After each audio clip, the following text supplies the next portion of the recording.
How the hell are you, dude? Pretty good. Oh Nice to man, meet you. dude, dream guest today. I got goosebumps right now. That's funny. I I like mean, that. I'm not like a cuckoo fan, like, Yeah. oh my God. But when I sit down and think about your songwriting and your the music you've created and the live concerts that I've seen over the years, it's just an honor to have you on, man.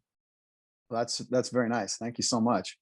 Oh, it's crazy to think about the impact of your music, specifically you and the riffs and songs that you have wrote over your lifetime that have impacted me and how much I've absolutely worshiped it, especially in the Mother Love Bone era of when I Huh. first, yeah, Wow. man. I mean, that Yeah. shit was unreal to me, Yeah. dude. That's so nice. Thank you. I really appreciate it. I love that our mutual friend is Matt Chamberlain, who is he's one of the greats of all times. And if you're a guitar player and you're lucky enough to get to play with Matt Chamberlain, Oh, it just you can do anything, and it's literally you can play just two notes back and forth, and he just makes a swing happen. You're like, oh, it doesn't even matter what notes I'm playing as long as I have that thing going on with me. well, it's funny because if you really think about your career and you listen to your music, you are such a groove type of writer. From Love Bone to a lot of the Pearl Jam stuff to the Brad stuff to all of that. It's really focused on groove. Yeah, I think about that a lot.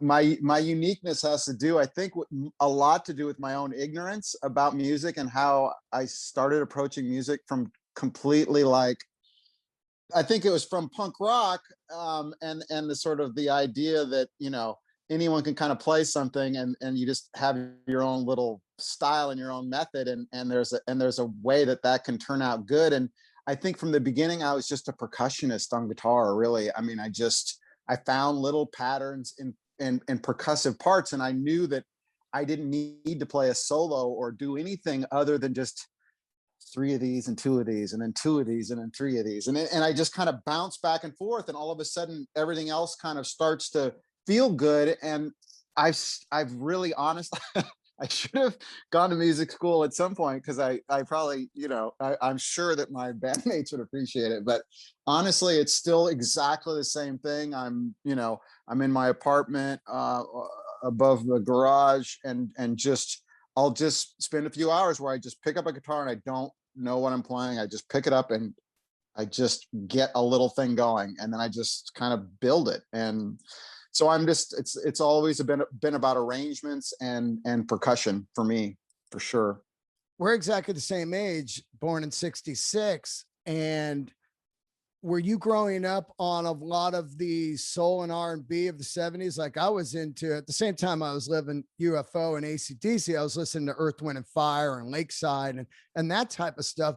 Were you getting your groove knowledge from that? Yeah, some, but a lot of FM radio. A lot of AM and FM radio at the time. But Gary Wright, Dreamweaver, like the Oh, song changed my life. Like, I was like, okay, it's heavy, it's so groovy. Brick House, oh God. you know, and all that's that disco stuff that it took me a little bit of time to process. But like, why was it that that Saturday Night Fever soundtrack sounded so freaking good? Why did it sound so heavy? It's like it was just always the groove and that chord change. That one chord change that's the blues. It's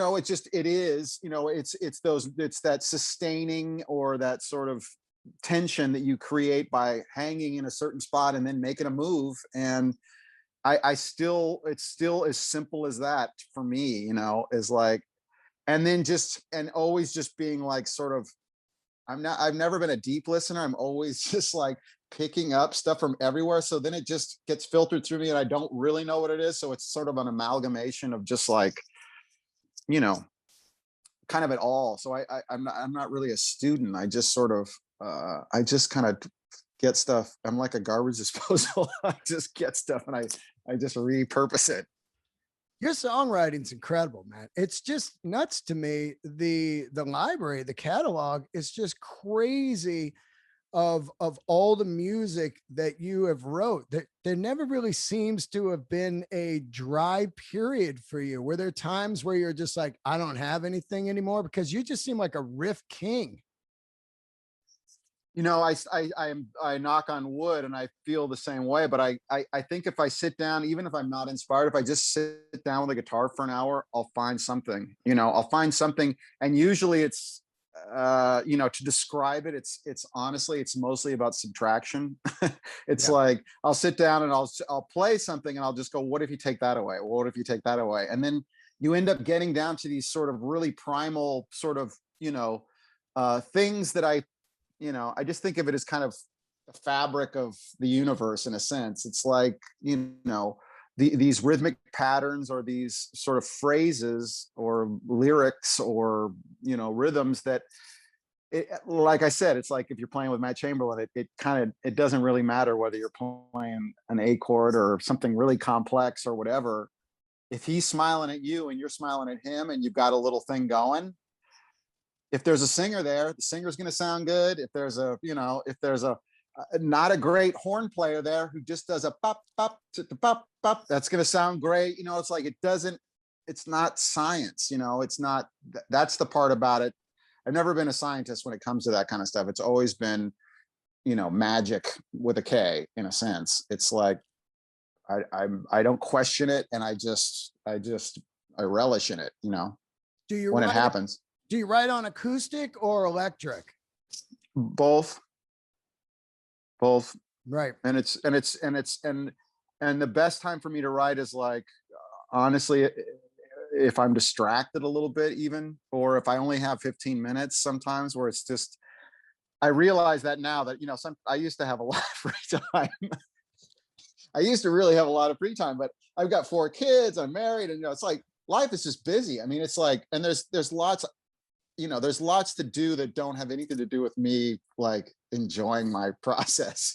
Oh my God. But what I learned is that I can still get there. And a lot of times, you know, even in the last, you know, we're trying to write songs for a new PJ record right now. And I've just been really just the last 3 weeks, I just kind of kept coming up with good little things that I'm really enjoying right now. So, but it's all kind of in that, you know, you have an hour and a half, you can go to the studio for one day and then you come back and then, you know, but it's all kind of rushing, but it's good because you're like, it doesn't matter. As long as I kind of get the gist of it, I can figure it out.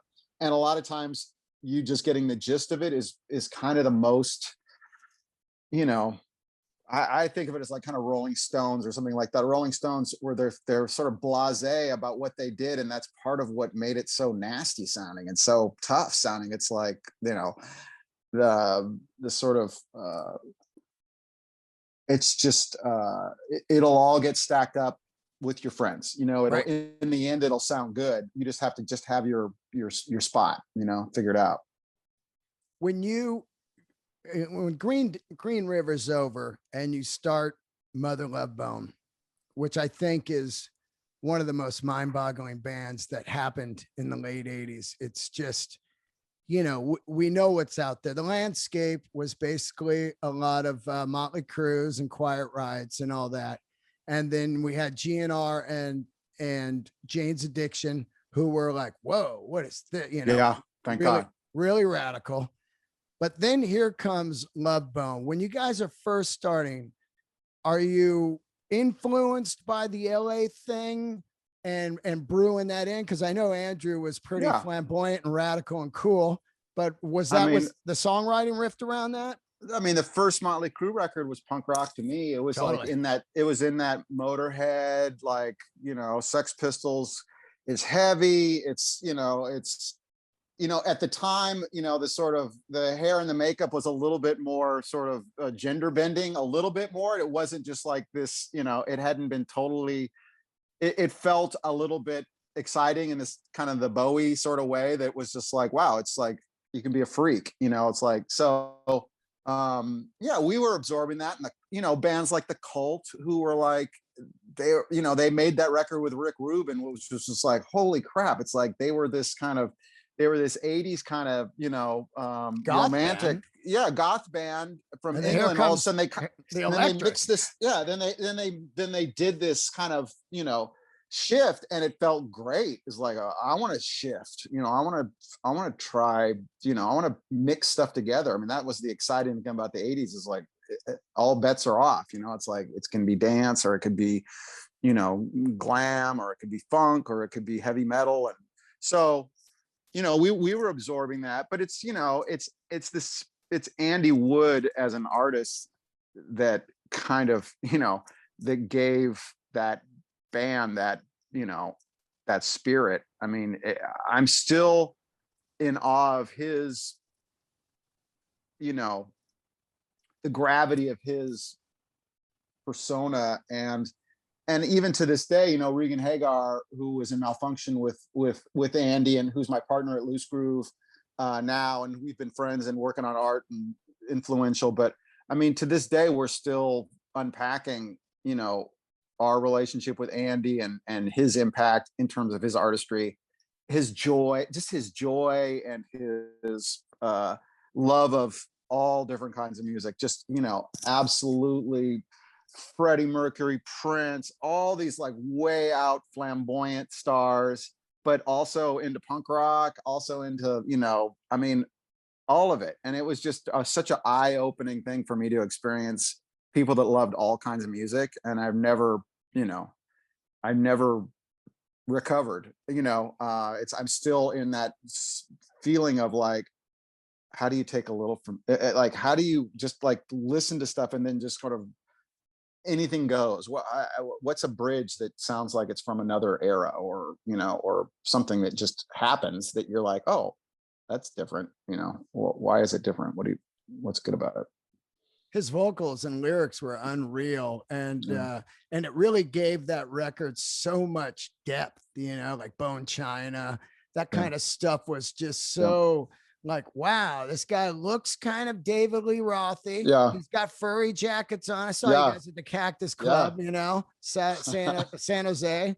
Wow. And I was like, That's this, hilarious. yeah. And the Stone, you guys played the Stone when I booked it, Okay. Yeah. I've actually booked you personally a couple times, which is Have so we wild. met? Have we met before? Yeah, when we were kids, but it was more like, when you were on the Mookie Blaylock, Alice in Chains tour, I booked that at the Omni. Great. Yeah, like you guys were supposed to play this place, the Real Rock, and then they outbidded me. And the whole reason I wanted you guys was I was like, this is the old Love Bone guys. Gotta get them. Okay. And Alice in Chains, I got the pre-cassette from Concrete Convention, Man in the Box. This is gonna be great. Yeah. And they beat us. And then the day that you're supposed to play the Real Rock, they got shut down for a liquor license thing. And we got a call from the road manager, whatever, said, can you guys just put them on? And me and Jimmy Arsenault said, fuck it, let's do it. We called 50 of our friends, and you guys came and played. It was Mookie Blaylock, Alice in Chains, and the rest is history. Okay, where was that again, though? The Omni in Oakland. Okay. And it was we at the time had 3 nightclubs: the Stone, the Omni, and the One Step Beyond. But you guys played the Omni. Okay. And we hung out all night after. And of course. It was really interesting because you were called Mookie Blaylock at the time. And then when the band came out, it was Pearl Jam. And there was this restaurant at the Phoenix Hotel called Mrs. Pearl's Jam House. And I always thought they had to have got their name from there, I mean, honestly, I think I remember us using a big list of words, but we had been up and down the coast, so we had seen that place. I know we had stayed there, so I'm sure it was all in the mix. Pearl Izumi was making these gloves, bike gloves. We all had these bike gloves that said Pearl on them. So, I mean, we went from Mookie Blaylock, great name, to Pearl Jam, which is like, it's a pretty good name. It's like, I like the name. Now it's fine. Now it Yeah. doesn't matter because it's like, Yeah. but I remember at the time thinking, oh my God, Mookie Blaylock was best. How come Mookie wouldn't just like embrace us? But he didn't. It was so weird too, because like you guys were such basketball guys, especially Jeff, he's Yeah. always, he's like, at the time where it was like leather pants and everything, he's Yeah. rocking like basketball uniforms. Yeah, I know. I love it. I love it. Now, when you go to do the Love Bone record at the plant in Sausalito, how quick do you guys track this record? I remember there was rumors of like Andy slipping out. He was like hitting the hate and the mission, looking for stuff, but and then all of a sudden, he's gone. But were you guys just blasting this record out the whole time and he was gone and then did the vocals? How'd it happen? No, I mean, we were all there and it was a little bit of a slog. We used to we didn't really know how to make records back then. I think we're still learning how to make records in a sense, but it used to be the 80s formula for rock records was like, book a month and then you track the drums and everybody goes in and plays all their parts and you tune every time, you change your strings and it's 80 layers of guitars and it's all this like, this is the kind of formula for it in a sense. So we all had kind of heard about it and we all thought, well, this record sounds cool. They must, but we didn't have nearly as much fun as we should have. And we should have had more songs and we should have written more songs when we were there. And we were just in this, like, we were just kind of slugging it out. So by the time we got to making that record, I think we made a good record, but it just, the joy was already sort of, it was evaporating a little bit. So, but I remember Andy being there. I don't know whether Andy disappeared while we were down there too much. I don't remember I don't have any memory of Andy like, going out and getting blasted and disappearing for a week or anything like that. He would do that. He would do that when we got home and, you might lose track of him for a few days or whatever. But at the time he was really trying to be sober and I'm not sure he wasn't even sober down there. And it was, when he got home and lost his sobriety is when he died, which is the classic thing where you're like, you're not used to whatever it is. And you're so excited about, doing it again. You just, you do a little bit more than you should. And then, so, but it was a fun time. Cause like, my God, we're making a major label record and it's sounding good, but I wish I had time back with Andy and that time because we could have supported him so much more. We could have written so much more. We were all fighting with each other and trying to like, I don't know. It's just, you get a bunch of guys in a room and they try to like be in control. Right, everybody, right. Well, the pressure too. Everybody wants to be in charge, and it's sometimes it just sucks the life out of the thing, and Well, I'm as guilty of as anyone, I'll tell you what, man, you released a masterpiece in my eyes. It's the songs, the sounds. I mean, the plant is an iconic room. What made you guys pick the plant? It's so great. We just had an opportunity to, I can't remember how we ended up picking it, but our A&R guy was like, you should get out of town and make a record. We're like, oh my God, get out of town and make a record. Nobody's ever, if you ever hear that, somebody mentions that to you, you take your opportunities, cause it's like, it's a once in a lifetime thing.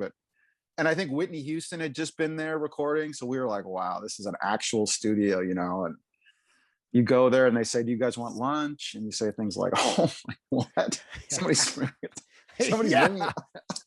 Yeah.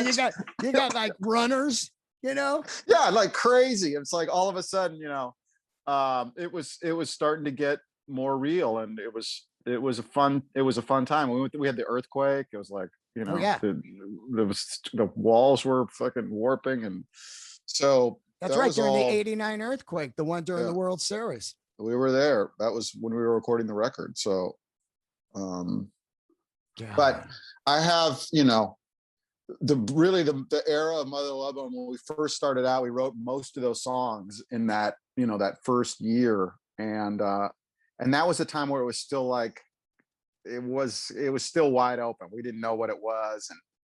And then when it started to be about getting signed and, it just got serious, in a way that, I'm sure you've seen different people with different careers that, they, it's, the joy is so much part of it, and the playfulness. And if you're not tuned into some of that stuff and kind of really feeling like a unit, you can lose, some mojo. Yeah, absolutely. Once Andrew's gone and you guys are trying to figure out what you're going to do next, of course, we know the infamous thing of Eddie gets the cassette tape, records some of the songs and sends them back, blows your mind. But one of my favorite bands, AC/DC, I got to recently talk to them about what it was like for a Brian Johnson audition. Who else were they looking at? Yeah. What were the sounds? Because at the time we've got a lot of high singers, that kind of stuff. And, here comes back a low vocal, which we hadn't heard, maybe Axl, as far as his low register of like, My so Michelle. Easy. Yeah, it's so easy, that kind of stuff. But were you getting back tapes that were your classic 80s vocals? Who was coming in? What was going on with that? I mean, we only got a freaking 4 or 5 tapes. So, I mean, we never, and I don't think anything, they were all like sort of, bedroom tapes. I mean, none of them were sort of compelling. And so we didn't wait around. I mean, that's the thing. That's the other, thing I think about a lot is like, if you're putting bands together and stuff, or you're trying to kind of do something with other people, it's like, you can spend so much time looking for the right, perfect people. But it's really about, usually those people are in one connection away. You know what I mean? It's like, if you're waiting around for something too long, you're not doing it right, and, I mean, that's been the lesson in my life in terms of like, just, it's just people that are around right now. There's someone right now that, or that knows somebody that you just have to jump off a cliff with. And I remember we heard Eddie's voice, and it was, like you said, it was like a completely different register than normal, in terms of like, whoa, that's really interesting. And he obviously could sing. And, Jack Irons just said he's a great guy. He's a good guy, and he loves sports, and he's into, songwriting, and he's motivated. And that's all it took. I mean, we were jumping off cliffs right and left at that point. So, I mean, if you're lucky enough to like, suddenly your band is getting, you've been in a band and it got signed, that stuff can happen. So then you just think, okay, well, maybe stuff can happen again, Right. I remember when I first saw you guys at the Omni, I was like, oh, whoa. Well, this isn't Love Bone at all. You guys, you didn't play any Love Bone. There was no sign of a Love Bone. And I was like, for a minute, it took me a minute. I was just kind of like, what is this?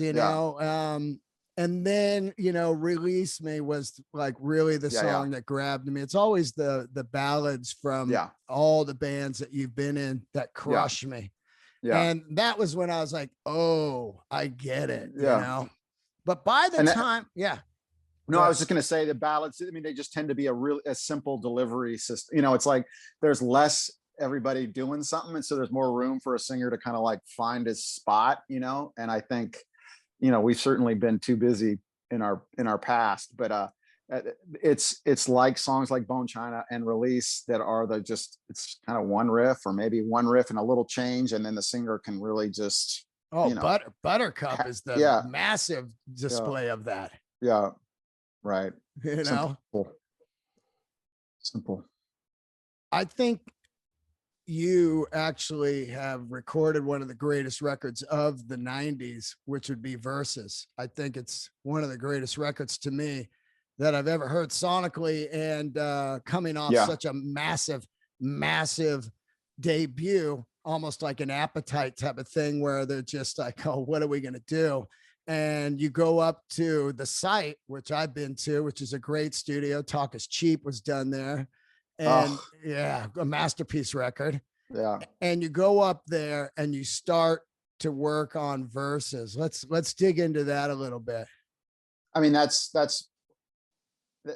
that's our first experience of making records with Brendan, and Brendan came in with a completely new, Brendan was hungry, an engineer who'd been, working for Rick Rubin for years, and really doing some really heavy lifting, and finally on it, and finally broke out on his own. It's like, Rick, you're great, I love you, but I know how to make records too. And we got kind of in the middle of that. He's a player, he understands music, but what he really did was he just did not let us, he just said, great.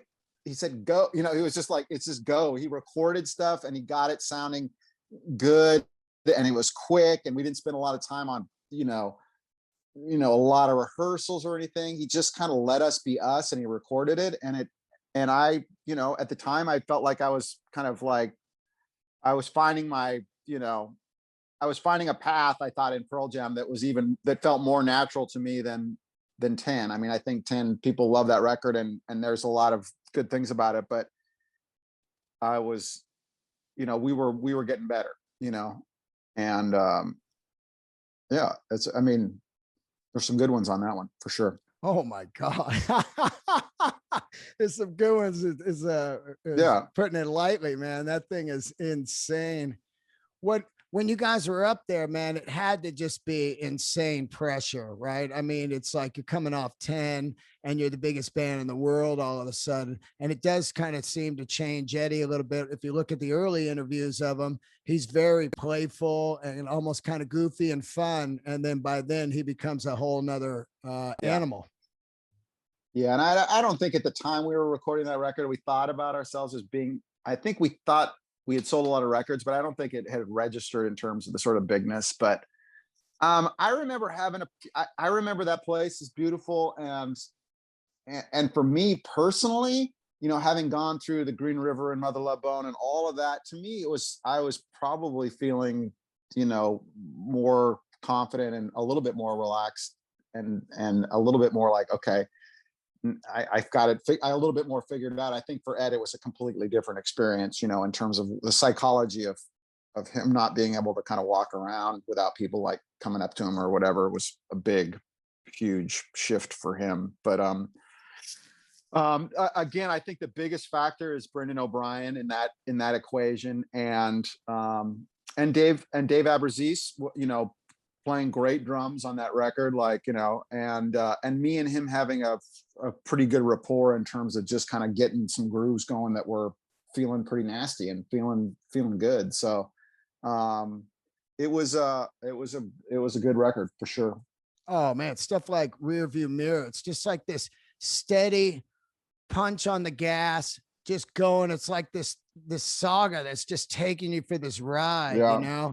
And I remember going to the Slim Secret show for the Surf Riders Foundation, and there we were in Slim's, and you guys were, recording the record or maybe just finished, and you guys played the Secret show, and it was unreal to me. The band seemed like it was like Mach 5. You were just on, way better, way different. Yeah. And man, it was insane to see. And then later on in that year, playing Spartan Stadium at San Jose College, here you are, versus at a stadium, Yeah. I don't remember it.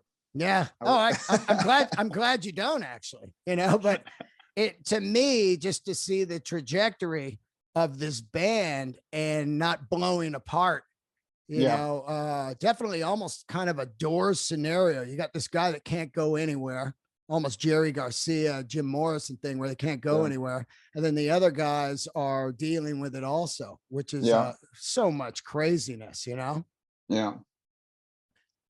Yeah. It's a bizarre blessing. Yeah. Oh yeah. Oh yeah. Oh yeah. Let's talk Let's talk about the different drummers over the years. Of course, Jack was there, Dave, and Matt, and both Matts and everything. It is interesting. I played with a lot of great drummers, and it is wild how much a drummer can change a band, right? Like a Jack Irons, let's say, totally different feel for Pearl Jam. Yeah. And it and it, for some people, it probably took them someplace they didn't want to go, or, in retrospect, it's a blessing that we had that opportunity, because it kind of opened the door to some different type of songwriting, and it helped us understand kind of where you can go. And Jack was a total blessing. I mean, the time that we recorded with him, because he's just such a team player. He's so thoughtful, and he really can play great drums. I think at the time he was going through a lot of personal stuff, and a lot of, having some physical struggles as well, that were, Pearl Jam, being a drummer for Pearl Jam is such a brutal, I mean, it's like a 3-hour marathon, and it's all kind of on your shoulders, because, the guitar players can play as fast. We just go da da da da da, and it's like, we act like we're heavy lifting, but it's not the same as what having to do your, the kick drum and your hi-hat and the cymbals and the snare drum, so it's a tough gig. So, but Jack was one of them. The records we made with Jack, I'm still, I really appreciate. And again, still really making homemade kind of records. They're just like, you got a song? Okay, let's work it up. Well, that's good enough. We'll, let's put it out. The band would kind of, do that, but then Eddie would polish his thing for a while, which is great, because he would get it right emotionally and lyrically, and then the rest of us can kind of sound like, they're pretty good. Yeah. So much weight on him, right? Yeah. It's like, hey, make this so it's not just a rock song. That's pressure like crazy. But we wrote some of our best songs that way. So that's the lesson. That's the crazy lesson, is like, you can bring in a riff, and, Last Exit, and, Trimmer Christ. I mean, there were just 2 parts. I just brought them in, and the next thing, the next day there was a song. So it's not, if you have somebody that's tuned into the poetry and tuned into, the artistry of human expression and voice and language, it's your job as a songwriter or a rhythm guitar player it can be pretty simple. Find a change, find a little, find a pattern, or find a little groove, and then shift it, find a spot to shift, do something, it's just one move.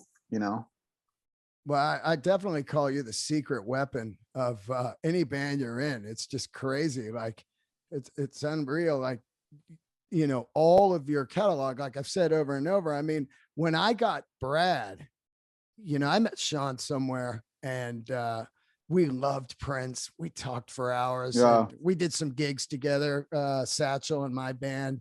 Oh yeah, nice. Yeah. And I remember he gave me this little satchel with rocks and stuff. And he's like, yeah, you're a special dude, man. And we stayed in touch over the years. But when I first heard that record, I was kind of like, I can't even believe how good this record is for like a Sunday night vibe. You put it on 20th Century, Buttercup, this stuff was just insane. And here you are with another crazy, great singer with mad talent. It's like 3 in a row. I'm like, this guy's growing him up there. Yeah. What was it like where did you first meet him and decide to start working with him?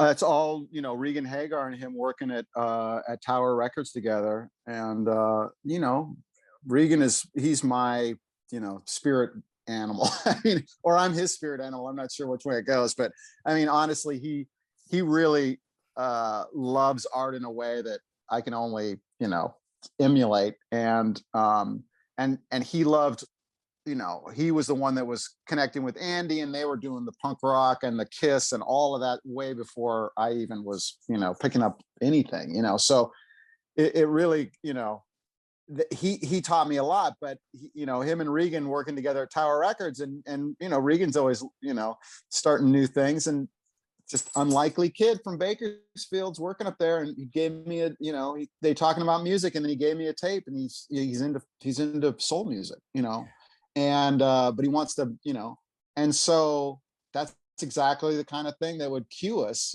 towards like, okay, there's something different. Like what can we do that mixes that at this and your thing, and and again, it's being in a band, finding your guys or your girls or your team, and just kind of like going, it's us against the world, and what kind of magic can we hatch together? And I remember, I remember coming back from making, I feel like I came back from making Verses, and I think that's the time where, I had seen Regan, and we had kind of gone all through the Mother Love Bone and Andy's death and all of it, and he had been playing a little bit with Sean in Satchel, and I just, at the time, I was really tuned into sort of, I guess, my confidence about art, in the sense that don't wait and just schedule something and just do it, and you got to start with something. And I said, I think we were jamming a couple of times, and we had written a song or two,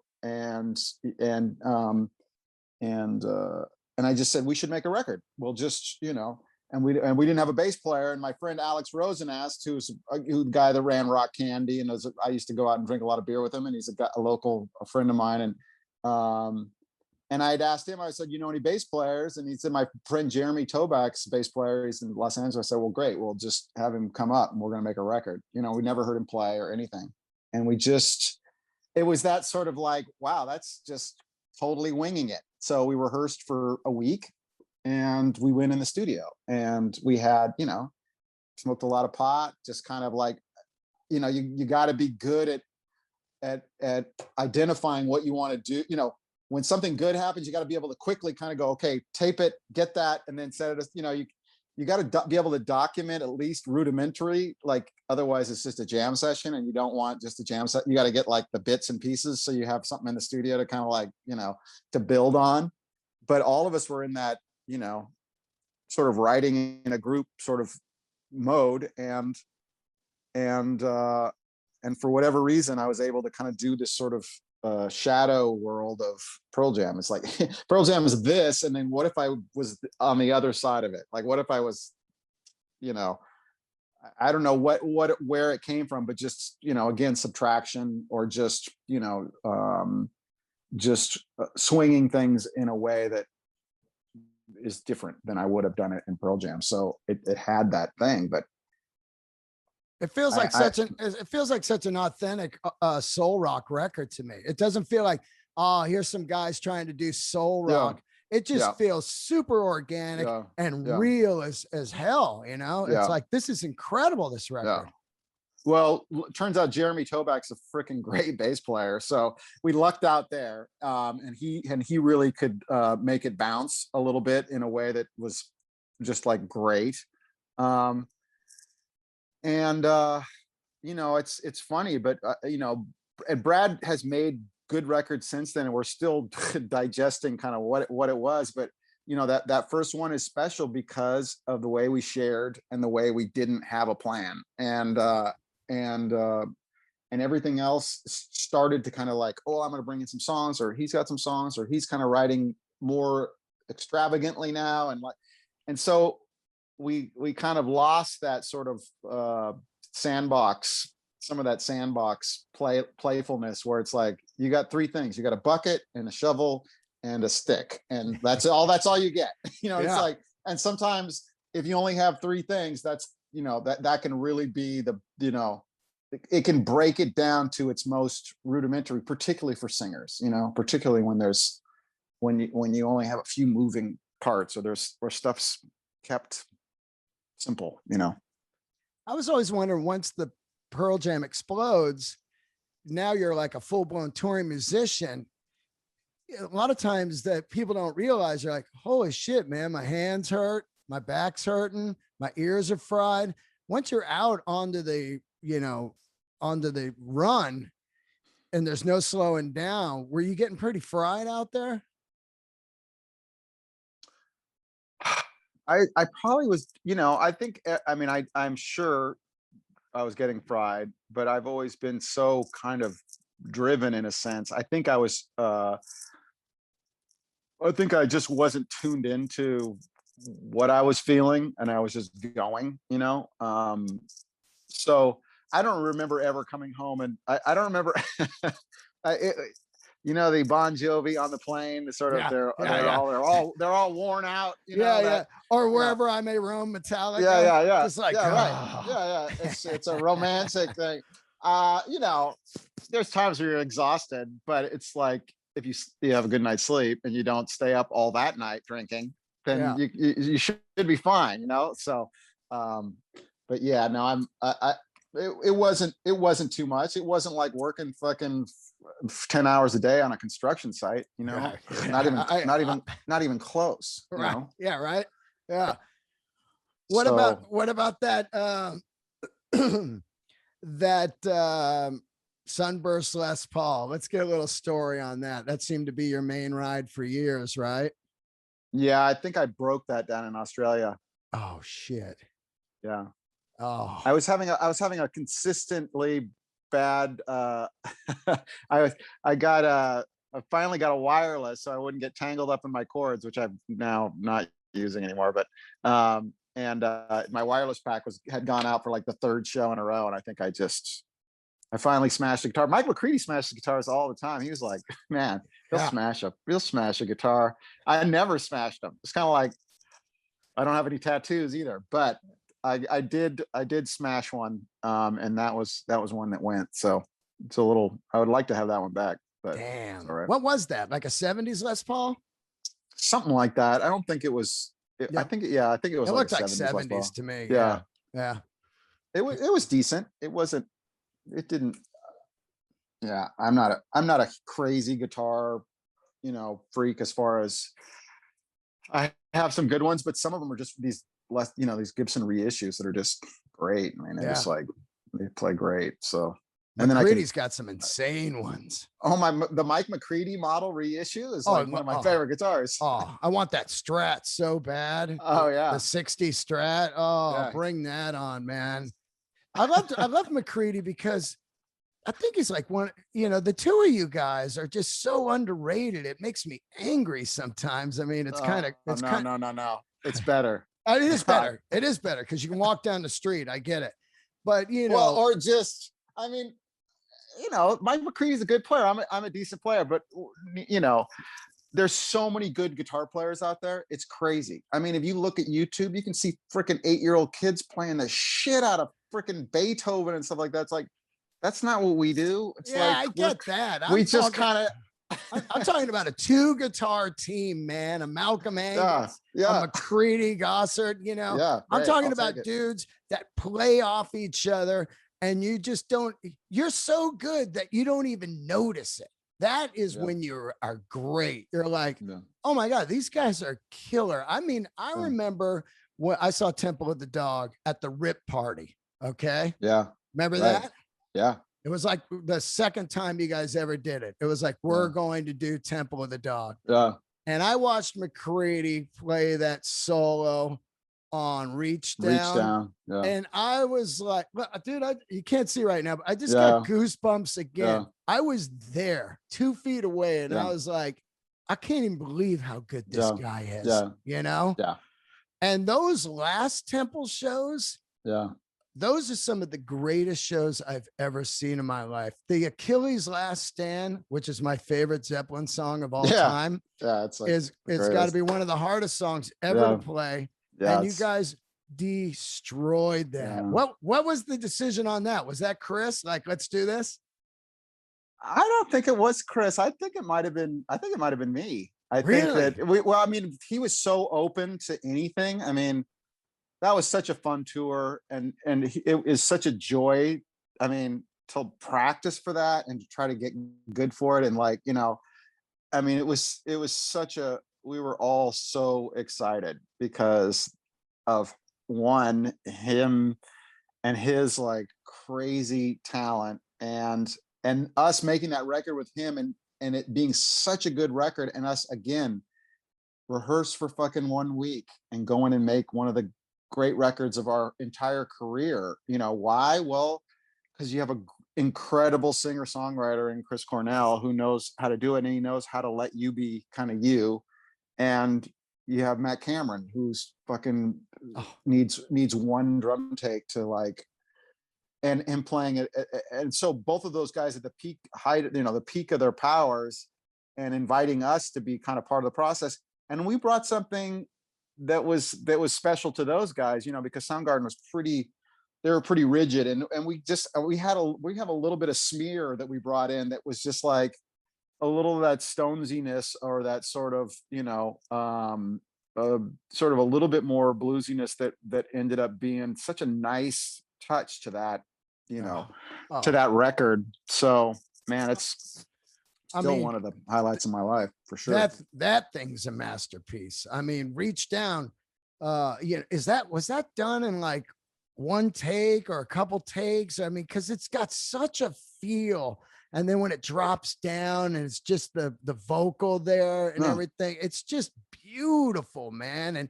And you know, Wooden Jesus with the crazy beats, the whole thing is like, wait a minute, these are like, this is, you know, whenever you hear all-star band, it makes me cringe. It's going to be horrible. Nobody has chemistry. There's no songwriting. And then this thing is 100% crushing all the way through. I mean, it's, you know, in my mind, or what I generally say is, it's, you know, it's all about, you know, Chris's generosity. It's like, he thought he wrote a song about his friend who died, and then he invited his friend's band who was in a band with him to play on the record. I think when you start with that kind of generosity, everybody is present, you know, everybody is like, understands that it's not about being in an all-star band. You know what I mean? It's like, wow, this is something special. This is bigger than, you know, this is like what they did in the 60s, you know, when people were sharing music with each other, or kind of, you know, you know, so I really do think that it's the motivation of where the songs came from, and then sharing it with other people that, you know, that loved Andy. It just, you got a spirit there that's just going to help it along, you know? So. God, I mean, to see it early on too, at the Rip Party, was like really mind boggling, you know, because it's so like, that's like brand new back then, you know, but then to see it at the Forum with massive lights and sound and well rehearsed with a long set list and everything, it was like, this is insane. And is that where you saw the Forum show? Yeah. Do we two there? At the Forum? Yeah. I got an incredible photo from it. My buddy Steve Rose took. It is awesome because the stage looked like you were out on an old pier, like on the Waterfront movie. That stage. We hardly had anything up there, right? It was just sort of bare. That's what was cool about it. It looked like you were on a pier, a fishing pier, like on Jaws, when the guy throws the woman's prime rib out. God damn, that shit was good, dude.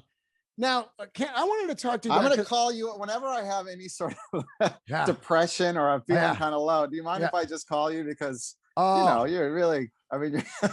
Oh, man, please do. Because you know what? I don't think you understand how much. Look, like I said, I'm not one of those fucking lunatic fans. I understand the depth of the art that you have put out into the world.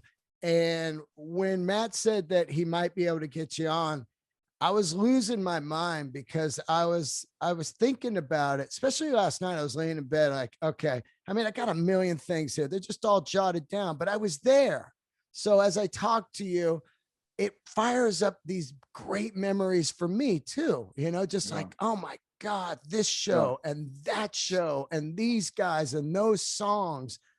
And it means the world to me, man. The music you put out there, you know? And also I played in the band the whole time. So I'm like, fuck these guys. How do they have all these great songs? I wanted to ask you a little bit about that Seattle scene. Of course, I'd played there a lot in my day, and it was out of control for a while and everything. And you never left, right? No, I'm still in Seattle. I love that. I love that about you, you know, but let's talk about that singles and all that, and the Matt Cameron and Matt Dillon being one of the high water marks for me of acting. I think Matt Dillon's one of the greatest. Been trying to get him on 10 years. He just, I get the Heisman, you know what I mean? He knows who I am, But I mean, let's talk about Matt Dillon. He's the Stone Gossard of movies, man. Just Yeah. crushing art. Yeah. Drugstore Cowboy, masterpiece. Outsiders, Tex, Yeah. Flamingo Yeah. Kid, you know? Yeah. Something About Mary. Something About Mary. How about Over the Edge? One that probably turned you on to Cheap Trick like me. And then he wasn't in River's Edge though. No, that wasn't. No, Over the Edge was that one with the Teen Rebellion, and I don't think I saw it. Oh, dude, it's Matt's first film. You got to see it. It's Cheap Trick is the soundtrack. Okay, yeah. Oh, you got to see that. That sounds good. What was that like working with him? You know, he's funny. He's kind of a goofball in a way, and like he's like making jokes and having a good time, and it was fun. And then just see him in the wig every day, and just like, you know, and wearing the shorts. I mean, it was the costume. Like the long johns and like the grunge costume. Yeah, right, exactly. It's funny though, because that's how we dress, dude. I lived at Haight Street. That's how I dress. I got them right now. Green Docks, some, you know, shorts with long johns just in case it was foggy out, and a flannel that I got at, you know, Aardvarks or whatever. Yeah. It's just, that was the gear. You didn't have a car, so you rode your bike. So you want your pants to get caught in your thing? No. So you got a long johns and shorts. Like that was the logic for me, at least. It was like, it just keeps your from catching your jeans. I love the look too. I love the look, you know. We don't need to go back, but we can if we want. I wear Green Docks. I wore them last night. Oh, nice. I don't give a fuck, man. You know what I mean? Yeah. I'm not like some tumbleweed out there. Like, I'm still grunge, but I'll mix up a look, man. I'll mix up a look. You know what I mean? I was doing comedy a couple nights ago. I'm a comedian now, and I was wearing Green Docks, and I realized, this is taking this guy in the front row out, because he's like, oh, sweet. He's hitting his lady like, sweet shoes, you know? And I'm like, damn, he didn't hear that joke at all. Oh my God. Yeah. It's so funny, man. But Singles, what a class. I mean, look at all that shit you've got to do, man. You know? Yeah. That's all Cameron Crowe, man. That was like Hollywood coming to Seattle. I was like, we were just witnessing like what multiple producers and, you know, a lot of craft services and a lot of just like the whole, you know, dailies, people looking at dailies and all, you know, and then, you know, everybody getting shit-faced every night. Yeah. Oh, that's great. But it was, I mean, it was the right time to make a movie like that. And it was, things lined up for Cameron in that sense. You know, the music there's some great songs on there, man. Oh, great songs. Wood. And then the incredible. Cornell song, man. Yeah. Come on. Yeah. No. Oh, yeah. That's stupid good. Yeah. You know, he was hitting on all cylinders, you know, when he was writing that solo stuff. You know, again, Chris Cornell, like, you know, he knows that Cameron's making a movie, and Cameron sent him a script, and the script talks about, you know, the band name, and I can't remember what the band name is now. It's like, oh yeah, what was it? It was like damn. I can see it. I can see the logo, you know. But Jeff made the fake cassette that had the song titles, and then Chris wrote songs to all those song titles. It's like, that's not something you do if you're like a serious artist and you're like trying to make it. You know, it's like, that's something you do when you're being playful and you really love art, and you're like, this is going to crack up these guys, and, you know, maybe it'll fit in some way. I'm sure he had some ambition around it as well, but it's really just showing how fucking kick-ass I am. Is like, I don't even, just give me some song titles. I'll get you write the song titles, I'll write the songs. You know what I mean? Like, and they'll be like legendary. That's Chris Cornell, you know. I love that's crazy. Like, sometimes I do a comedy show where you take suggestions from the crowd, and it's some of my favorites. So you just go, and, you know, somebody will say like crabs, and then you try to riff on the thing, and your brain will go somewhere that's totally wouldn't go usually, you know, which is really cool. Yeah, and it can be terrifying. You know, you're doing it in front of a live audience, which is, you know, I mean, comedy is that's the front lines of that's serious frontline work in terms of putting yourself out there, and knowing that your honesty and your, you know, that your honesty is your biggest weapon. You know, I mean, or that you're, you know, as an artist, like if you can tell the truth or some part of the truth, that you're gonna get a reaction, you know. And I really admire that about comedians, and I think about comedians all the time as being like the most, like it's the greatest, you know, you can have the most impact in terms of, you know, changing the world, because comedians are the first line of like, if somebody can say it, a comedian can kind of say it. You know, they can start to kind of talk about stuff that you can't talk about. That can be 10 years later, everyone's talking about it. But,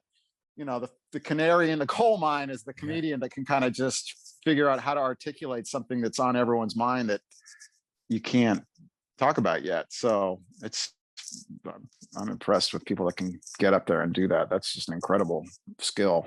Do you watch any comedy like on Netflix or go see it live?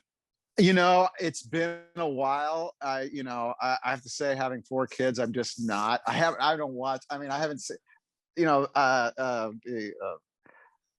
the amount of TV shows that people have recommended to me that I've not been able to watch yet. You know, it's like it's crazy. So, but I've seen plenty of comedy. I've definitely been affected by comedy. You know, it's like, you know, going to see Chris Rock. You know, going to see God, you know, Eddie Izzard fucking freaked me out, you know, that kind of stuff. But starting out, Steve Martin records, and, you know, starting out with Richard Pryor and Eddie Murphy, of course, Bill Hicks. Yeah. But you know, I haven't been keeping up. So, and I need to. And it's funny, I just watched it. I was just checking a little of yours out and cracking it up. And it was a post-COVID YouTube thing. You were really you were doing great. But yeah, I think it would probably maybe one of your first things. I think you had gotten up on some back of the pickup truck or something. And you're just like, oh shit. Yeah, man. It was great.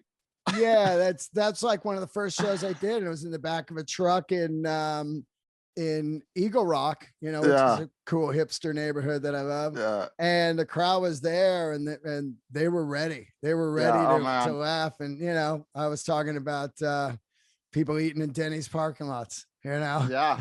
and telling people to freaking leave the groceries in the front, you know, 20 yards from the front porch. Yeah, Postmates, leave it on the lawn.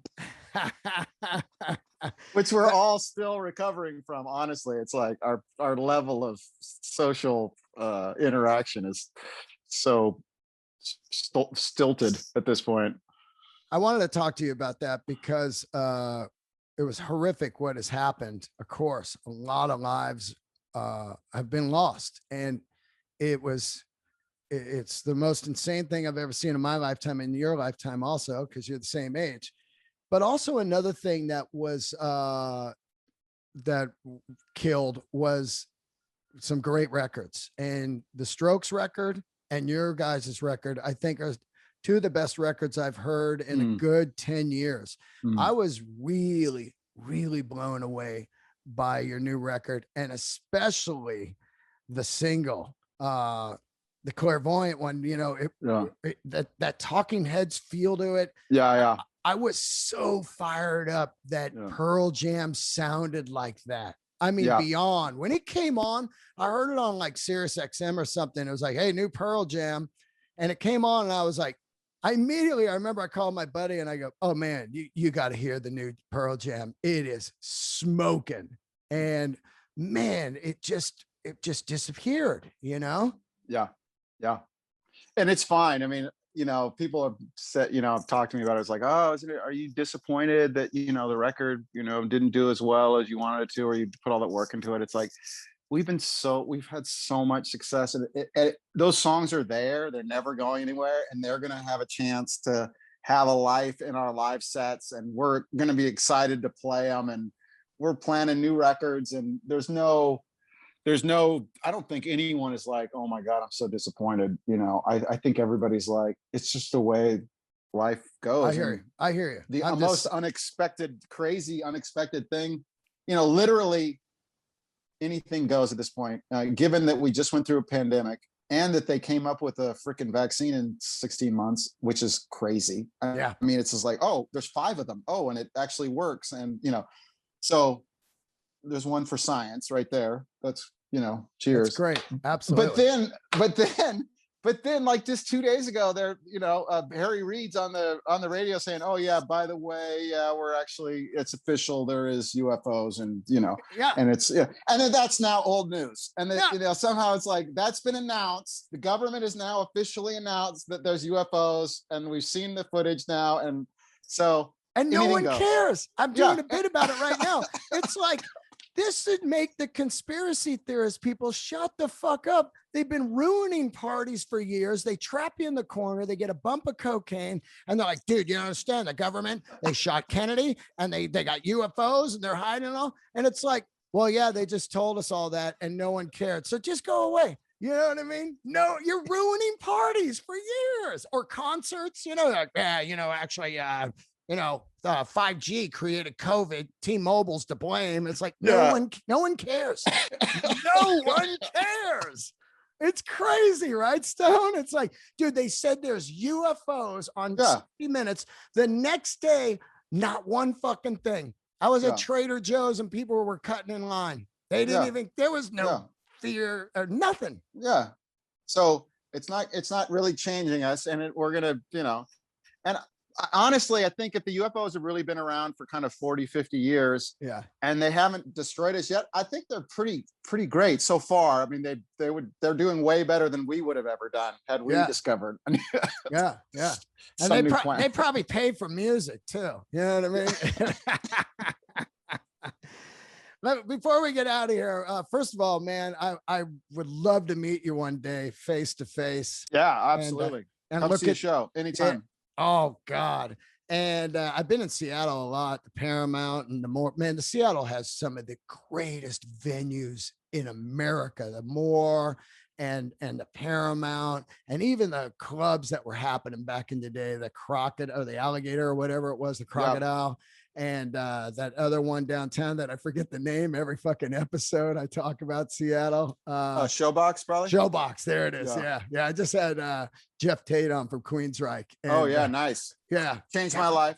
Whoa, right? Fucking Queen of the Reich. It was like when it came out, I was like, okay, that's fucking. Oh my God, that vocal, dude. That's officially heavy metal right there. Yeah. Seattle had something going on right then. Oh my God, yeah. But let's talk before we get out of here. I didn't get to go to those shows, but what about that weekend where you guys played every song? Do I got this right? In Philadelphia, we played 4 shows. You played every song. Yeah. And we nearly played every song almost all the way through. God, that's so fucking cool. I mean, we probably a quarter of those songs we rehearsed once. So, I mean, it was like, we were working our way through, but luckily we're so kind of, half-assed generally when we make records that people are used to it sounding so. Oh, you keep saying that shit, but you guys sound great live every time I see you, man. Okay, good. I want to keep that going. I'm not going to change anything, man. How do you look back now on the, and this is a hacky question, but I always have my own battles with the business and everything. And, I always say Lars is right. But how do you look back at the Ticketmaster battle now? I feel pretty good about it. We work with Ticketmaster still, but Ticketmaster now advertises what their fee they're charging is, and you can negotiate with them what that fee is. So, at the time, the fight was Ticketmaster. We were selling tickets for $50, and the market rate was, I don't know, $1,000. So Ticketmaster was just saying, we're going to charge a $20 service charge for this, or a $30. They were just making up whatever number they wanted to go, and they just would add it on to your ticket because you weren't charging enough. And the logic was, well, the band should charge the market rate. Like somehow we're not, So we fought against that, and it was a debacle. I mean, it was all convoluted, and you know, it wasn't, if we could do it again, I'm sure we would do it differently. But I mean, we feel pretty good about the fact that, yeah, someone's going to charge you a service charge for sure if they're managing your ticketing for you. There's no question about that. That was never the argument. It was just, do you get to decide with that? You know, is there any logic to being able to say, hey, our tickets, we want them to be this price, so we'll got to figure out what that is together. We can't just let you do that on your own. So, so I feel pretty good about it. But you know, you don't want to do that. You don't want to do that every week, or people will get tired of you. Well, I love that you did do that. I love some pushback, and I do love questions from artists. I mean, coming down to right now, what's going on in London with McCartney and all these people jumping on the streaming royalty rates. So, I mean, if people don't say anything, we're just going to have the Colonel Parkers forever. Yeah. You know? And I mean, if the opportunity's out there to make an impact in terms of getting more, you know, to getting some companies to pay better royalty rates, I mean, I'm totally down for that, you know? Yeah. Absolutely. I mean, one of the labels, I think it was Sony, just recently said they're going to get rid of the you know, the debt on a lot of records, recoup stuff. And holy shit, did I see that? I was like, this is beautiful. Yeah, it's right up there with UFOs. That's right. Unbelievable. That is a UFO. And that was another thing no one talked about. I was like, hey, assholes, do you see what this guy just did? You know? I love it, man. You know, I love people that do pushback, and I respected the battle. And I know it was really gnarly and brutal, and probably took a lot of the artistry out for a little while, wrapping your head around that. But I love that you guys did it. And I got to tell you, man, I cannot thank you enough for doing this. This is episode 600 for me. I've been doing this 10 years. Oh, wow, man. Yeah. Awesome. I want to have somebody on special. And 500, I had Paul Stanley and John Mayer. So here we are. Yeah. Great. We got you. And if you can get Mike on, have him hit me up. I would. Oh, Michael do it. Michael do it in a second. Oh, please just get email me and get him in the loop, and let's get him on. Yeah, and no problem. I'll release him number 601. It would be crazy great. Cool. Yeah, I love it. No, this is not live. This is you're recording this, and then when will it be out? It'll be out in 4 weeks. Okay. So do you have some stuff to announce? Yeah, maybe I might end up just, you know, reconnecting it back to some Loose Groove stuff that's going to happen around that time too. So let's do that now. Let's talk about Loose Grooves, because you got Painted Shield, and you've had this label for years. Let's get into that. Well, you know, just briefly, we Regan and I had the label 90 up through 98, I think 96, 98. And then we stopped doing it, and we just recently started doing it again, and we're having a blast. So Painted Shield is a band that I'm playing in right now with this guy Mason Jennings and Matt Chamberlain, one of the greatest drummers of all times. And it's great. I listened to the first record. Yeah. Also this keyboard player, Brittany Davis. So, but we will have some cool releases, but I just wanted people to, you know, check it out. So got to look up Loose Groove on Instagram, and then they can find out anything they want. Oh, it's fantastic. The Painted Shield record. And I think you guys are working on a new one, right? Yeah, we're almost done. We're about to release. I think we're going to have a single out for 4th of July. So look for that. You want to do a comedy record? I want to. No, me. I will release my record. Oh, yeah. Oh, hell yeah. Yeah. No, we'll do a comedy record. Absolutely. That'd be incredible. Yeah. Oh, my. Absolutely. God. All right. All right. A second. I'm going to hold you to that, man. It'll be great. Yeah. Now, of course, it'll be a live record, right? That's how comedy records are always live. Yeah, nobody does studio comedy records. Yeah, great. That'd be hilarious, right? Go in the studio and just do the bits and put it out. I think that would be crazy. It's like, okay, hey, here's the bits. You know, back in the day, there was a couple comedy records I put on, and the guys just did them in the studio, and you're like, this is weird. But I'll record it live somewhere, and then I'll send it over to you, and we'll press it and put it out. Great. We'll do some vinyl. Yeah. Oh God, it'd be great. It's going to be huge.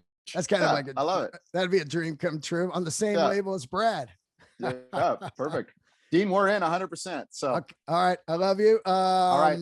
Pearl Jam, any plans to play live or anything?